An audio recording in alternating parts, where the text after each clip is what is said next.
Comment dire non sans blesser son interlocuteur? C'est le thème que nous allons affronter aujourd'hui très rapidement. Et parce que justement, nous le savons bien, nous sortons toujours des familles différentes avec des divers modes de pensée, divers modes d'agir, divers modes d'interagir. Et dans beaucoup de familles, notre éducation, notre environnement nous a parfois imposé de dire oui pour tout et d'éviter de dire non pour ne pas blesser les autres, pour ne pas également ressentir ce sentiment de culpabilité par la suite. Et pourtant, on le sait très bien que dire non, en fait, signifie dire oui à soi-même et qui n'est pas fier de rester dans le bonheur. Parce que lorsque tu dis oui à toi-même, ça veut dire que quand même, tu es dans un certain confort. Voilà, c'est un confort intérieur. Mais justement, il y a ce petit tic-là qui fait souvent que lorsque on est en même d'avoir ce courage-là de dire non à l'autre, on voit tout de suite que la personne se sent déçue et par ricochet, nous-mêmes, nous remettons dans cette situation où on se sent coupable. Et donc, je vais vous donner deux raisons. Je vais dire deux modes de dire non sans vous sentir coupable et ni même sans pouvoir blesser l'autre. Le premier point, c'est dire non tout de suite. Voilà. Dites non tout de suite. Et au lieu de dire oui et par la suite vous retrouvez dans l'embarras, vous ne savez plus comment faire pour retourner à un non, ou alors pour éviter également de tourner autour de la vérité et de dire des mensonges juste parce que vous voulez revenir sur vos mots. Donc dites non tout de suite. Ça c'était le 1. En 2, ma deuxième idée c'est quoi? C'est dites non clairement.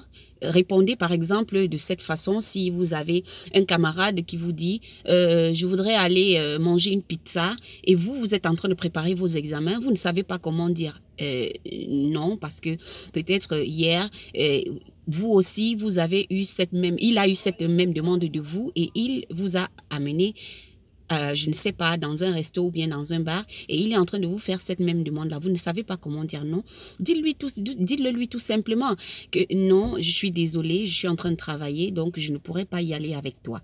Voilà. Si c'est une personne qui n'est pas habitée par une mauvaise foi, il comprendra tout de suite que toi également, tu n'es pas habité par cette mauvaise foi-là parce que tu lui aurais donné une raison pour laquelle tu as dit non. Voilà, c'est un peu ça. Le numéro 3 qui n'est pas un point mais qui épouse un peu les deux idées que je viens de donner, c'est vous allez parfois vous retrouver devant des personnes qui insistent. Voilà, quelqu'un va se demander mais si la personne insiste, qu'est-ce que je fais? C'est quel froid ça, je suis en train de mourir. Donc quelqu'un va vous demander, mais comment est-ce que tu fais si quelqu'un insiste? Voilà, si quelqu'un, parce qu'il y a justement des personnes qui savent bien insister. Ils insistent parce que ils veulent parfois vous faire changer d'opinion ou alors vous faire changer carrément votre programme. Vous n'allez pas vous laisser aller juste parce que quelqu'un veut avoir du poids sur vous. Non, c'est pourquoi moi je vous demande d'être sincère. Depuis le début, soyez sincère, soyez vrai. Parce que si cette personne-là... parce que malheureusement, on a des gens qui sont... Il y a des personnes qui comprennent, mais il y a des personnes qui malheureusement ont peu d'empathie. Mais si vous tombez sur ce genre de personnes-là, vous devez déjà être dès le départ préparé psychologiquement et moralement. Et cela sous-entend quoi? Que vous devez avoir une certaine personnalité. Or, vous ne pouvez pas dire non sans être effrayé, sans avoir peur de blesser l'autre si vous n'avez pas une certaine personnalité. Et je reviens donc sur ce que j'étais en train de dire. Vous devez être franc, vous devez être vrai, vous devez être sincère. Parce que si vous ne l'êtes pas, le non que vous allez dire peut sembler être un chantage. Et vous n'avez pas besoin de faire chanter les gens. Donc, soyez vrai, soyez pur, soyez sincère dans votre non pour également vous entourer des personnes sincères. Parce que voyez-vous, une fois que vous avez dit non à cette personne-là, si ce n'est pas une personne habitée d'une mauvaise foi, il comprendra que non, c'était parce que justement tu ne pouvais pas. Mais si c'est une personne qui est habitée d'une mauvaise foi, il va partir de votre vie. Et c'est là où moi, je reviens à ce qu'on appelle les vrais amis. Parce qu'un vrai ami ne va pas te laisser tomber, ne va pas te quitter, ne va pas te bouder juste parce que, et surtout sans chercher les raisons pour lesquelles tu as dit non.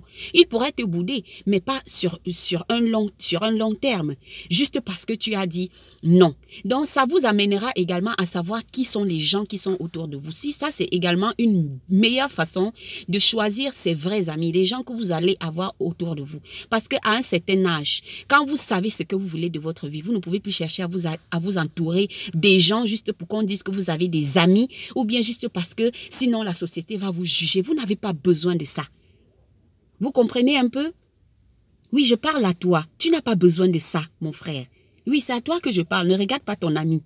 C'est à toi que je parle, ma sœur. Tu n'as pas besoin de t'entourer de trop de gens juste parce que tu as besoin qu'on voit que tu es une personne sociable.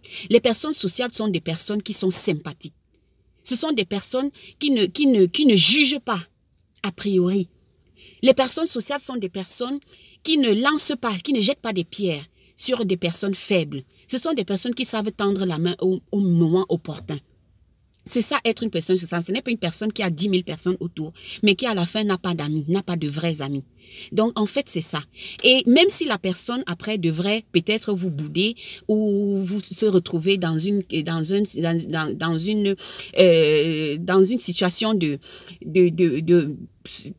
où la personne va, voilà, je vais dire tout simplement, vous allez sentir qu'il est boudé, qu'il est en train de vous bouder.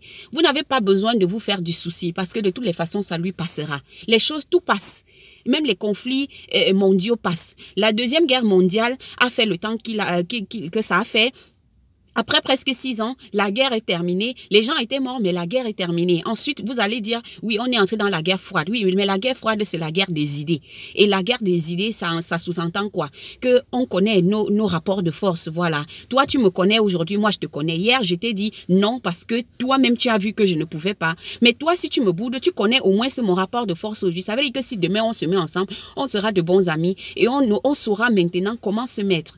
Tu ne pourras plus me bouder si je te dis un non. Et si je te dis non, ça doit être un non sincère. Voilà. Et comme je parlais de chantage, ne faites pas chanter les gens. Faut que votre oui soit un oui ferme, un oui qui va avec le cœur, et que votre non soit un non ferme. Parce que voyez-vous, on peut dire oui, on peut dire non, ce sont des réponses, une réponse vaut l'autre. Mais seulement, vous ne devez pas dire oui à tâtons ni non à tâtons. Parce que dire non, également, c'est la preuve que vous avez un caractère, c'est la preuve que vous avez une personnalité. Ça vous amène à développer votre trait de caractère. Dire non, ça vous amène à développer ce comportement-là que beaucoup de gens n'ont pas, qui est une attitude de personne vraie. Vous devez être vrai, plus vrai que gentil. Voilà, moi je dirais, vous devez être plus vrai que gentil. Moi aussi, j'étais comme ça. J'étais genre, je disais oui juste par complaisance. Mais vous ne pouvez pas vivre toute une vie juste à dire oui par complaisance. C'est pourquoi nous les aînés, nous sommes là. Nous sommes là pour vous ouvrir les yeux sur les erreurs que nous avons faites.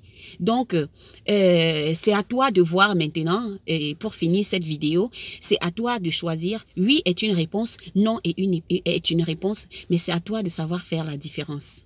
À la prochaine, c'était Miss Michel.